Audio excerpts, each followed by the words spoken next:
So Lizzie McGuire, of course, is played by Hilary Duff, and she shared this post on Instagram, basically saying, you can read it, but I'll summarize it for you, that Disney wasn't allowing the show to take Lizzie's story to an honest depiction of a 30-year-old's life. I guess the show was supposed to start with some infidelity and cheating, and that was like in the first episode, and that was how they wanted to, you know, take her life. And here you can see, she said it's limiting the realities of a 30-year-old's journey to live under the ceiling of a PG rating. It's a fair statement. Yeah, I mean, no, that's fair. There aren't a lot of shows about 30-year-olds on Disney, and maybe this is why. It's kind of like funny though, because I feel like it's just hard to think of, like, Full House, you know, did a revival, and obviously they're grown up, and it's. But if you're gonna stick with the original, you're gonna do a revival. It seems like it'd be in a similar manner, right? And now they're taking like Lizzie McGuire and like trying to make it. I get what she's saying, but I also feel like I don't know how it's gonna. I still have Lizzie McGuire in my head of like more of like she was 12, 14. You know, I think with Full House, though, they kind of took the original adults and then turned the kids into those adults and filled the same roles. So Lizzie, her parents were boring. They were on for like 5 seconds. It was all about her. It was all about her. So she said in that she didn't really say anything negative toward Disney. She was just saying that that's what happened. She would love to take the story to Hulu. Because we were saying, oh, she's so wholesome, and then we were looking at videos one day, and we're like, oh. Hilary Duff took a turn, but we'll see what happens. Yeah, it'll be interesting. I know a lot of 90s kids are excited for this. I would watch it on Hulu too. So we are also trending this morning talking about trending topic on Twitter. Jimmy Fallon usually helps us out with these, and here is what he's doing. It's hashtag kid quotes. Okay. So I grabbed a few of them here. I think they're pretty funny. Let's take a look. This one says, I was helping my brother get ready for picture day, and I told him that our mom wanted him to wear the blue shirt and white polka dots, and he goes, I know. I look my sexiest. Oh my God. That's the picture right there. That's the one I look good. The next one we have here, my grandmother asked me why we have eyebrows. I told her something about keeping dirt and water out of our eyes, and this kid says, no, Nana, it's to see what people's real hair color is based on their eyebrows. Calling her out. This one I think is very relatable for some moms. Daughter says, Mommy, yes, sweetheart, I love you and your jiggly butt so much. She says, thanks. This one's pretty good too. Caitlin says, I have a wrist tattoo of a heart, and one of my students asked me, do you have a heart on your wrist because you don't have a real one? These are awesome. Yeah, so this one right here, the next one is from Jimmy Fallon. It's how this all started. You know, he has 2 daughters, and he said, my friend's daughters were pretending to be characters from Frozen. The older one said, I'm Elsa, you can be the Dairy Queen. Oh my God. And then I actually have, the next one's from me. When I was on vacation with my nephews, they killed me the whole time, and my mom and I were arguing. My dad says, you're from Mars, you're from Venus. My nephew Anderson puts his hands in the air and says, no one is sending anyone to Mars. He's like very serious. He's like, we're not going. I love you both, so Mimi and Auntie Shell. No one's going to Mars. I remember trying to think of one. My nephew would always roast me, and I said, they have muffins for mom and donuts for dads. What about ants? And he said, we're just going to give you guys all cats and start you right now. That's what he said to me. He's like, I see your future. Yeah, and I was like, all right, never mind. I mean, feel free anytime. You know, we're on Twitter, we're on Facebook, we're on Instagram. Find us always, any day. Send us your kid quotes. We would love to see them. And speaking of Facebook, we want to hear from our Morning Mug Club. We're talking promposals. Go ahead and head to our Facebook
Good morning, I'm Whitney Martin. And I'm Ellie Grandy. Let's get to some of your top stories today. 2 more cases of the coronavirus now confirmed in Illinois. For the first time, the new cases are not in Cook County.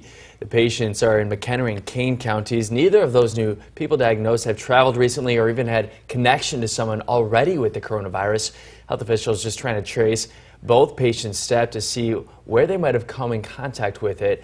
The state now has a total of 19 cases. Well, Beloit, one of 16 towns and cities chosen from across the world for the Strongest Town competition. That competition highlighting communities that have built enduring financial resilience. One city going up against a competitor each round. They're going to see whoever gets the most votes, but Beloit facing off against Wyethville, Virginia, Highland Park, also in the running. The first round of voting ends tomorrow. Everything you need to know is on the My State Line app. Joey?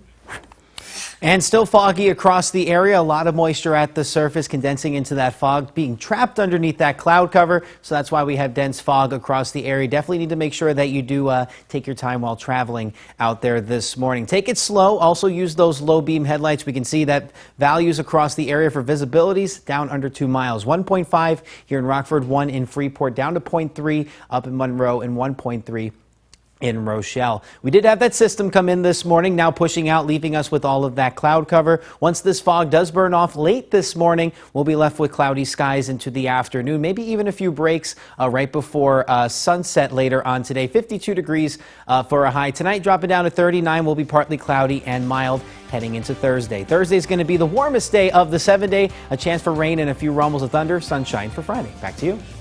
Well, for those of you watching on Channel 17, Good Morning America continuing after the break. For everyone else, join us here on Fox 39.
Live from Fox 39 and your home team. Eyewitness News in the morning starts now. The race for the White House heats up overnight. The way both candidates' campaign plans are now changing. Coronavirus changing how some of the country's biggest companies operate. The positive impact we're seeing this morning from the outbreak. Also, I wanted to let you know about some news just coming in with that. And spring's right around the corner, and a seasonal search is in full swing. The 10 finalists for this year's Cadbury Spokes Bunny. But first, we want to give you a live look outside. Kind of a dreary start to our day, but you know, we might see a little bit of warmer weather here coming up. Well, good morning to you. I'm Whitney Martin. We're just looking into some stuff right now with the coronavirus. All these events are being canceled across the country. Elliot, are you seeing anything right now coming up? So I'm still trying to find out. We just found out that possibly the Chicago St. Patrick's Day Parade canceled. Actually, meteorologist Joey Marino letting us know about that. Joey, where did you see that? That was actually on Twitter. I just got it from WGN's Twitter account. And they just said that Chicago's parade has been And canceled. I know a lot of people like to head there for that, and Rockford's going to be having their own parade and celebration. So we'll make sure to contact officials here in Rockford to see what they're deciding with all of this going on. Now, besides all of the stuff with coronavirus, there's a lot going on weather-wise. What can we see? What's happening here Saturday, at least with our forecast? Yeah, I know. I hope we can get to see the river get turned green on Saturday. We do have a little bit of rain and in the forecast for Saturday. A bit foggy out there this morning. Let's take a look at current conditions right now. Over downtown Rockford, we're starting to see improving conditions as far as the fog is concerned, but still a bit of a foggy start for some spots out there. So as you travel for the morning commute, just make sure to take it slow. Also, make sure to drive with your low beam headlights. Currently here in Rockford, 39 degrees. We do have a wind chill, 35 degrees, 2-mile visibility out there, but there are some other spots that are experiencing visibilities down towards a mile. Mile up in Janesville, 0.3, up in Monroe, 0.3, also in Galena, 1.5. Down in Sterling. Like I said, just take it slow out there and make sure to use those low beam headlights getting to your destination. We did have that system come in, but because of that system, all the moisture left over trapped underneath the cloud cover we have this morning. That's why we're starting off with very foggy conditions. We do keep the lights yellow for the rest of the morning commute, and actually the fog's going to continue into the late morning hours, but then things clear up more towards the evening commute. Partly cloudy skies. We do have the lights green for your drive home later today. Let's take a look at our First Warn interactive radar, showing you that system moving on out of the state line. Fog this morning. Temperatures are going to be staying warm for us, and I'll tell you how warm coming up in the forecast. I know we're looking forward to a little bit of a warm up, and for the rain to get out, it was kind of a gloomy start, but what we saw yesterday, if we can get back to that at some point, we'll be good to go. I totally agree, and with the rain, I'm just glad it's not snow. Definitely. Yeah. Well, in political news, Joe Biden now ahead of his rival Bernie Sanders this morning. Yeah, meanwhile, coronavirus affecting both of the candidates' campaigns. Just over a week ago, many of the pundits declared that this candidacy was dead. Now we're very much alive. African American, working class, and moderate voters went for Biden in a big way Tuesday, pushing him to a win he calls a comeback. It's more than a comeback, in my view, our campaign. It's a comeback for the soul of this nation. This campaign is taking off, and I believe we're going to do well from this point on. Sanders' loss in Michigan had to hurt the most. He won there 4 years ago and had poured time and resources into the battleground state. The Tuesday vote was the first time that the men went one-on-one in after Senator Elizabeth Warren dropped out last week. I think that at the end of the day, in a two-person race, when our record is compared to Biden's, when our vision is compared to Biden's, when we have that debate in Phoenix, I'm feeling pretty good. That debate is on Sunday, and because of coronavirus warnings, will be the first without an audience, press filing center, or even a spin room. The health crisis also prompted both men to cancel their election night rallies in Cleveland at the last minute, and even to change their campaign style. I noticed you haven't been shaking hands today. Have you been advised not to shake supporters' hands with coronavirus? No, we do. Not as much, I think, as we used to. Well, the FDA is cracking down on companies that continue to sell flavored cartridge-based vaping products. A new policy just taking effect last month, banning flavors other than tobacco and menthol. The FDA is sending out 22 warning letters to companies that make and sell those flavored cartridges. The agency says a top priority is protecting young people from the dangers of tobacco use, especially regarding e-cigarettes. Also in consumer news, a recall warning that's led to a number of deaths. Sun Hong Foods is recalling enoki mushrooms. It's all because of a listeria contamination. They're mostly used in Asian cooking. The outbreak has hit at least 17 states. 4 people have died and 30 others hospitalized. Anyone who bought that product should just return it to the store or simply throw it away right now. Well, the largest U.S. sporting goods retailer now going to stop selling guns at more than 400 of its stores. The move by Dick's Sporting Goods following a series of decisions to scale back gun sales after the 2018 school shooting in Parkland, Florida. Dick's announced that it was going to stop selling those weapons. In March 2019, the company pulled guns and ammunition from 125 additional stores. Now Dick's plans to nearly quadruple that number of its stores without guns. Well, it's official. Electric auto giant Tesla has now assembled 1 million electric cars. The automaker CEO took to Twitter congratulating Tesla employees on reaching that milestone. Since its founding 17 years ago, Tesla has cemented its position as the largest seller of electric vehicles here in the U.S. The Tesla Model 3 sedan is America's most popular electric car. Tesla stock has also more than doubled in under 6 months, even amid market turmoil. Well, it's that time of year again. The Cadbury, I'm going to name its spokes bunny. Do you like Cadbury eggs? I feel like only at Easter is the only time I ever have them. They're okay. Yeah. The animals are kind of like Peeps, you know. Yeah, Peeps, you gotta have like a couple Peeps. We should try out some Peeps here. Just, part of Easter, I guess. Well, the 10 finalists are just some of the cutest pets across the country. Well, 8:37 right now, an opportunity for entrepreneurs looking to expand their businesses. Airbnb.com right now. You go there, enter to win $100,000 to build your own Airbnb. The entry is now available. You have until April 15th. Residents of dozens of other countries, you can submit those applications. Well, the coronavirus outbreak now affecting how consumers shop and what we pay for everyday items. Well, even several of the biggest companies in America now changing the way they do business. This morning, a minor positive for consumers as the coronavirus spreads. Gas prices are down 15% from last year, and the virus is expected to drive them down even further. The current national average is $2.34 a gallon. One analyst now predicts prices could fall below $2 by the end of this month. The reason for the decline? Less demand as people stay indoors, and an oil price war between Saudi Arabia and Russia. The outbreak is forcing the most recognizable companies in America to make changes. Target is wiping down checkout lanes and touch screens every 30 minutes and limiting the number of hand sanitizers you can buy. Dunkin' has joined Starbucks in banning personal cups. McDonald's is cleaning restaurants more frequently. And some fast food restaurants like Taco Bell are now using tamper-proof packaging to prevent delivery drivers from taking a taste. As shoppers look for disinfectants and other household supplies, some shelves are empty. The manager at this New York grocery store says his distributors simply can't meet the demand. There's limits to how much I can order, which would be a very small amount compared to what I could sell if I had it. If you're still looking for Clorox wipes, they're still available on websites like Walmart and Home Depot. And for hand sanitizer, think outside the box. Try stores like Staples and Office Depot. Well, the Big Apple debuting one of the world's highest sky decks. And the way that we can sleep next to some elephants. Oh, wow. You're going to hear about that here in just a second, Joey. Wow.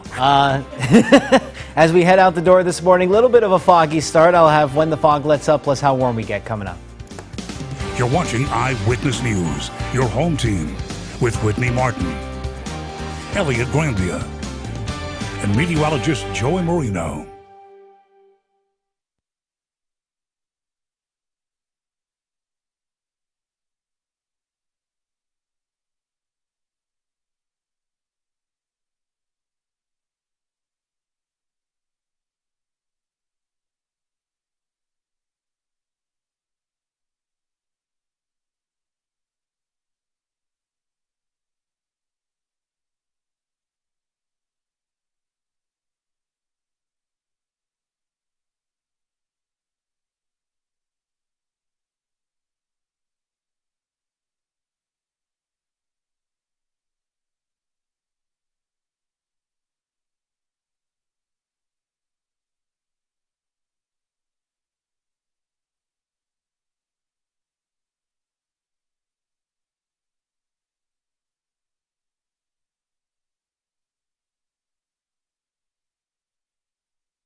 Now, your first warm weather forecast with meteorologist Joey Marino. Good morning, everybody. Hopefully everyone's having a great start to their Wednesday. A bit of a foggy start out there. We did have that system pass on through overnight last night, and you can see that it has brought foggy conditions because of all the moisture that has been left behind by that system. It's all trapped underneath the cloud cover, and that's why we're dealing with very foggy conditions as we start out our Wednesday morning. In fact, visibilities across the region are down under 2 miles for most. 1.5 here in Rockford, 1.3 in Freeport, still down to 0 up in Monroe, and now up to 5 as you head southeast towards DeKalb. Just make sure as you're driving out there today, especially this morning, before we see the fog let up late this morning, just make sure to have those low beams on while traveling, and then also take it slow out on the roadways. Temperatures have been staying in the upper 30s throughout the morning. 37 right now in Freeport, 37 up in Monroe, 38 down in Sterling, and 37 in Rochelle. But you can see that system passing on to the east of the area this morning, leaving us with the cloud cover, but also that fog. And like I said, the fog is going to be letting up late this morning before we're left with mostly cloudy skies heading into the afternoon. As this low pressure system continues to push towards the Great Lakes region, you can see pretty dry conditions behind it. Just some cloud cover out towards Iowa and also up into Minnesota. That's why a good chunk of our day is going to feature cloudy skies. So let's take a look at FutureCast. We are going to see cloudy skies into the afternoon, mostly cloudy skies. Temperatures mild once again. Will rise into the low 50s this afternoon, but between 3 to 5 o'clock, we'll see decreasing clouds across the area, turning our skies partly cloudy for tonight. We are going to stay partly cloudy. Temperatures once again mild because of the wind staying out of the south. We're going to continue with those southerly winds into tomorrow, so that's going to lead to lows down in the upper 30s. But then as we head into tomorrow, starting off with some sunshine, but then clouds are quick to increase ahead of our next system. There's going to be a low pressure system up in southern Canada, but a cold front is going to be draping through Wisconsin and into Iowa, so that's going to give us a chance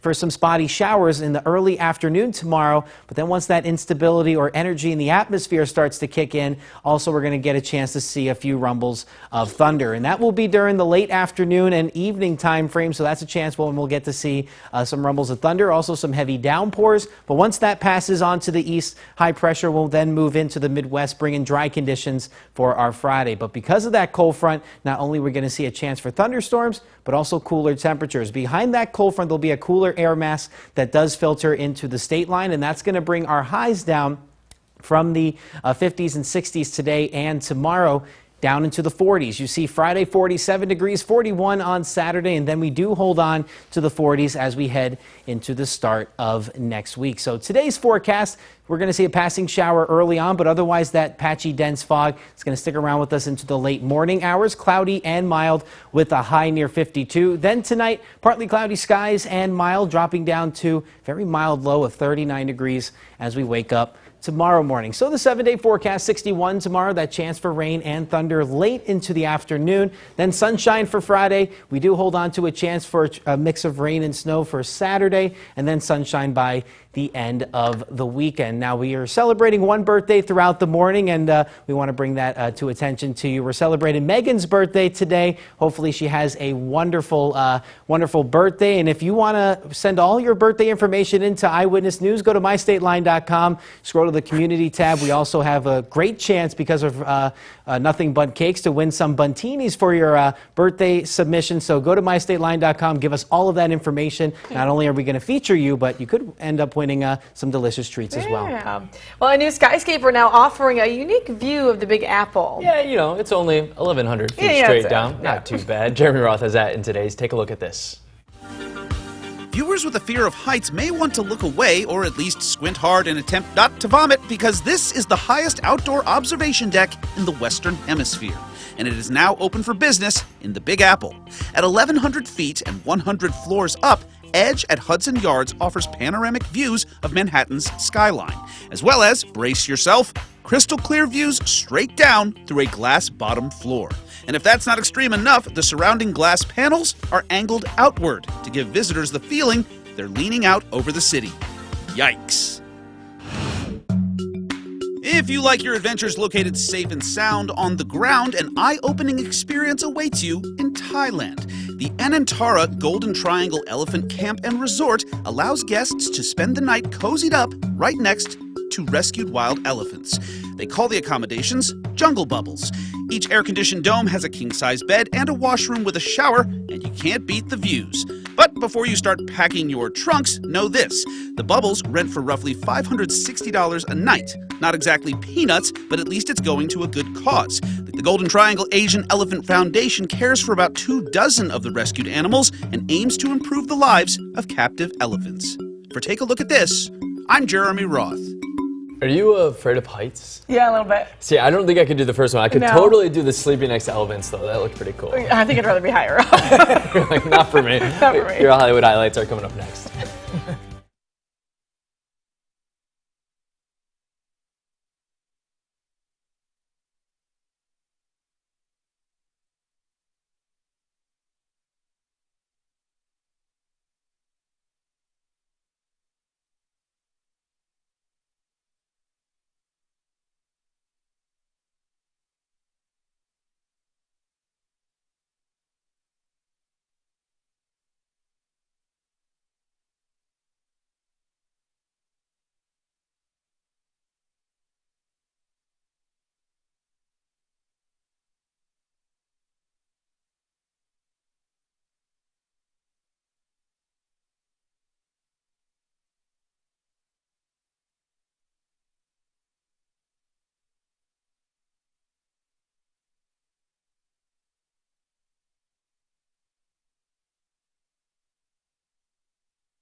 It's 8:49 right now. We're talking the red carpet. That's right. Elliot's excited. Yeah. He's excited. Ready to go.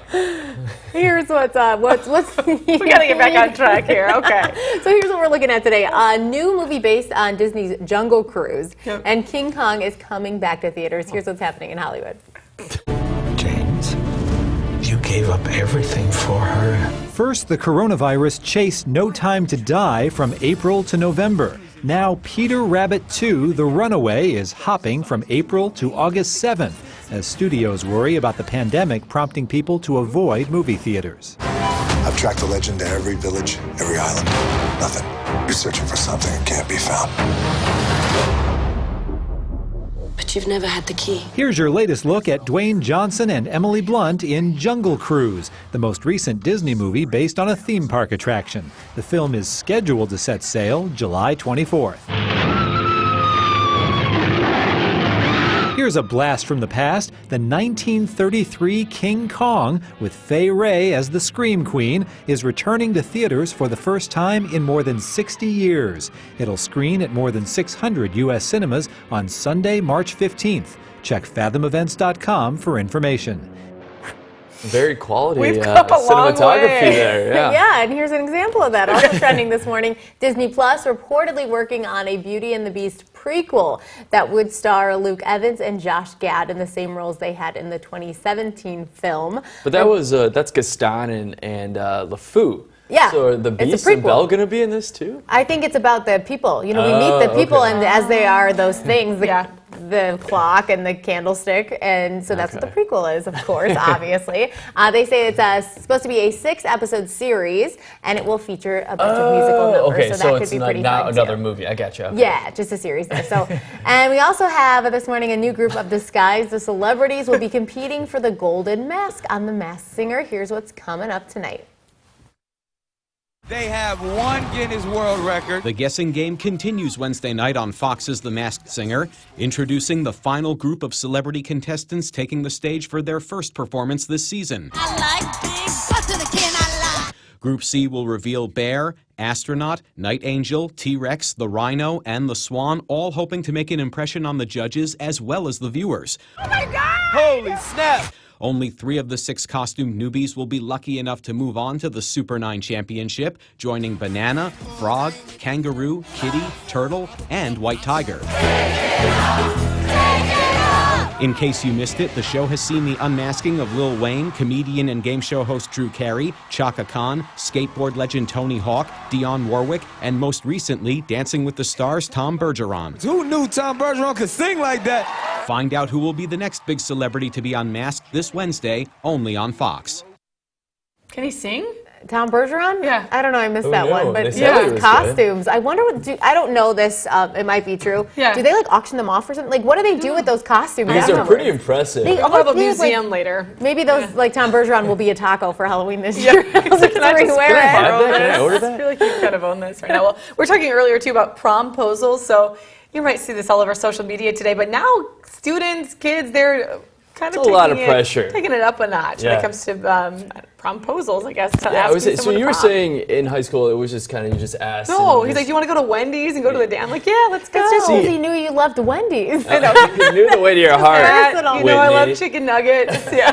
Because I feel like I had to like go up above and beyond and like one up everyone every time. No, you do. It's a lot of pressure. My brother did, actually speaking of costumes too, he rented a bear costume and I think he maybe wrote a song. Really? See that? Yeah, to go with, and it was his friend too, so it's kind of fun. I think maybe more fun when it's your friend. I want a tape of that if you can find that. I'll ask around. So we want to know, how were you asked to prom? Let's look at some of your responses.